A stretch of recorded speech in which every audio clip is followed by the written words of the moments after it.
बिस्मिल्लाहिर्रहमानिर्रहीम। अस्सलामुअलैकुम। आप देख रहे हैं 1 बाय 1 न्यूज़ एसटी।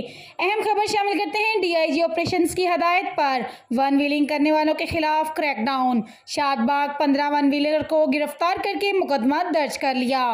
तफसीलात के मुताबिक शादबाग पुलिस की कार्रवाई, वन व्हीलिंग हिल्लड़बाजी करने पर 15 मनचले गिरफ्तार। मुलजिमान को वन व्हीलिंग करते वक्त मौके से गिरफ्तार कर लिया।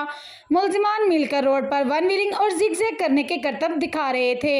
गिरफ्तार मुलजिमान में बिलाल, माजिद, रियान, बिलाल हसन, उमैर, सुबहान, अदनान, अवैस, हामिद, अरमान, बिलाल, फसी, एहसन फरीद और फिजान शामिल हैं।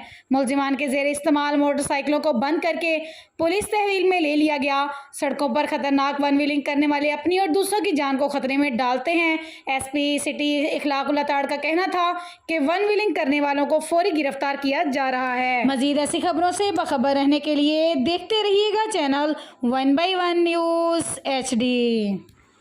यूट्यूब पर हमारे चैनल को लाइक करें, शेयर करें और सब्सक्राइब करें और घंटी का निशान दबाना ना भूलिएगा ताकि आने वाली हर नई वीडियो आपको मौसूल हो सके।